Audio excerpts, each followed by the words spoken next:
Marriage କରି ମୁଁ ବହୁତ ବଡ଼ ଭୁଲ କରିଦେଇଛି ମୁଁ। Good morning madam.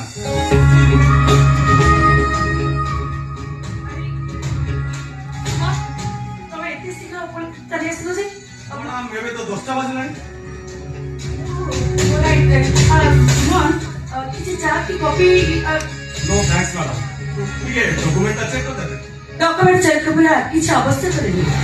ବାବା ମୁଁ ତମ ବିଷୟରେ କଥା ହେଇସାରିଛୁ। ସେରିନା ଆଉ ଶୀତଳ ଗ୍ରୁପର କମ୍ପାନୀର ତମେ ଜଣେ ମେମ୍ବର ହେଇସାରିଛ। ଆଚ୍ଛା ସୁମନ, ମୁଁ ତମକୁ କିଛି କ୍ୱେଶ୍ଚିନ୍ ପଚାରି ପାରିବି? ପଚାରନ୍ତୁ ମ୍ୟାଡାମ। ସୁମନ, ତମ ବାଇକଟା ଦେଖି ସାରିଲା ପରେ ତମ ପାଠ ବିଷୟରେ କିଛି ପଚାରିବା କିଛି ସମ୍ଭବ ନାହିଁ। ଆଚ୍ଛା ସୁମନ, ସମ୍ପର୍କ କାହାକୁ କୁହାଯାଏ?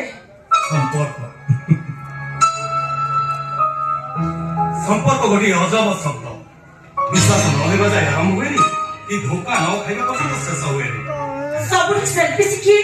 ଆଖି ଯେ ନିଜର ହେଇକି କାନ୍ଦ। ପ୍ରେମର ମାନେ କଣ? ଆଚ୍ଛା ସୁମନ, ତମେ କାହାକୁ ପ୍ରେମ କରିଛ? Yes, of course. କାହାକୁ? ମୋ ଭାଇକୁ। Right answer. ଭାଇ ସବୁ କିଛି ତ୍ୟାଗ କରିଦେଇଛି। Right. ଏମିତି କି ଅର୍ଥ, ସ୍ୱାର୍ଥ, ନିଜ ବୟସ ସବୁ କିଛି ତ୍ୟାଗ କରିଦେଇଛି। ରାଇଟ୍। ଆଚ୍ଛା ସୁମନ, ମୋ ଆନ୍ସର ତମେ ଗୋଟିଏ ଅକ୍ଷରରେ ଦବ। ପଚାରନ୍ତୁ ମ୍ୟାଡାମ, ଚେଷ୍ଟା କରି। ସୁମନ, ତମେ ମତେ ବିବାହ କରିବ? ତମେ କଣ ଚାହୁଁନି ମତେ ବିବାହ କରି କୋଟି କୋଟି ଟଙ୍କାର ମାଲିକ ହବା ପାଇଁ? ତମେ କଣ ଚାହୁଁନି ପ୍ରତିଷ୍ଠିତ ପରିବାରର ଜ୍ୱାଇଁ ହବା ପାଇଁ? ତମେ କଣ ଚାହୁଁନି ହାଇ ଅଫିସର ହବା ପାଇଁ? ବଟ୍ ତମେ ମତେ ବିବାହ କରିବ। ଏଇଟା ମୋର ଏକାନ୍ତ ବ୍ୟକ୍ତିଗତ। ମୁଁ କାହାକୁ ମ୍ୟାରେଜ କରିବି କାହାକୁ ନ କରିବି ସେ କଥା ଏପର୍ଯ୍ୟନ୍ତ ମୁଁ ଚିନ୍ତା କରିନି। ଚିନ୍ତା କର ସୁମନ, କାହିଁକି ନା ଏଇଟା କୋଉ ବହିର ପ୍ରଶ୍ନ ନୁହଁ ଯେ ଏହାର ଆନ୍ସରଟା ମୁଁ ଗୋଟିଏ ଅକ୍ଷରରେ ଦେଇଦେବି। ଏ ଉତ୍ତରଟା ଦେବା ପାଇଁ ମତେ 1000 ଥର ଚିନ୍ତା କରିବାକୁ ତମ ଆନ୍ସର ଉପରେ ତମ ଚାକିରି ନିର୍ଭର କରୁଛି। ଦରକାର ନାହିଁ ମୋର ଏମିତି ଚାକିରି। ସାମାନ୍ୟ ଗୋଟିଏ ଚାକିରି ପାଇଁ ମୁଁ କାହା ପାଖରେ ବନ୍ଧା ପଡିପାରିବିନି। କିନ୍ତୁ ସବୁ କଥା ଚିନ୍ତା କର ସୁମନ, ଭଲ ଭାବରେ ଚିନ୍ତା। ତମ ଭାଇ କିନ୍ତୁ ମୋ ପାଖରେ ବନ୍ଧା ପଡିସାରିଛି। ବୁଝିପାରିଲନି ବୋଧେ?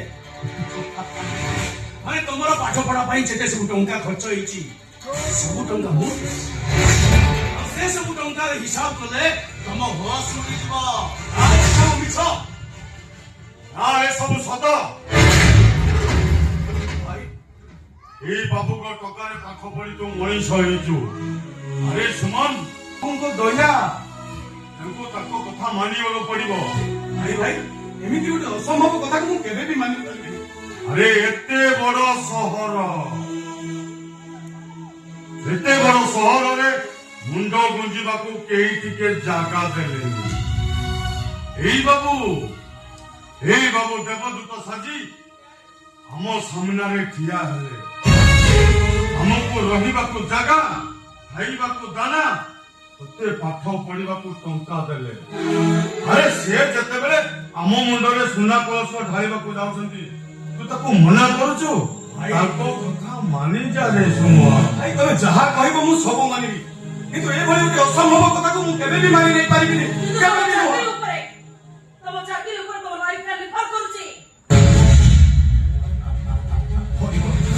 ପରିବର୍ତ୍ତନ ମାନେ ଏଇଆ ନୁହେଁ ଯେ ମୁଁ କାହା ପାଖରେ ଦାସ ହୋଇକି କାମ କରିବି।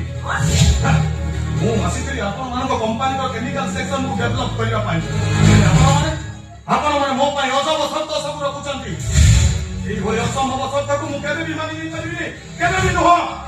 ଆରେ ଏଇଥିପାଇଁ ତ ଦୁନିଆ କହେ ତଳ ସ୍ତରର ଲୋକକୁ କେବେ ଉପରକୁ ଯିବାର ସୁଯୋଗ ଦବ।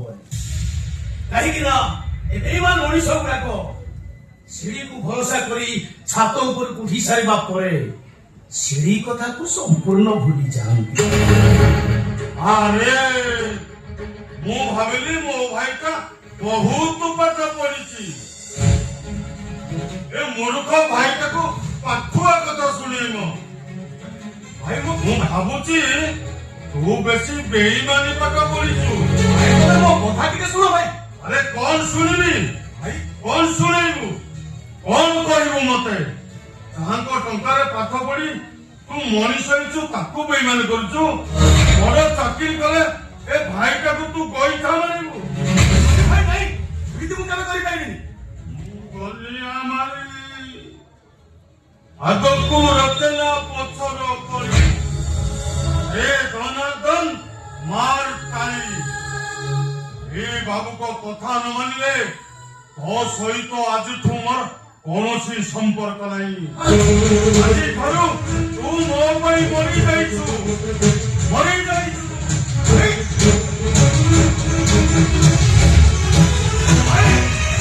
ଭାଇ ମୋ କଥା ଟିକେ ଶୁଣ ଭାଇ। ଭାଇ ଶୁଣ ଶୁଣ ଗୋଟାଏ ପଟେ ତମ ଭାଇ ଆଉ ଗୋଟାଏ ପଟେ ତମ ସୁଖର ଭବିଷ୍ୟ। ତମେ ଚିନ୍ତା କର କଣ କରିବ।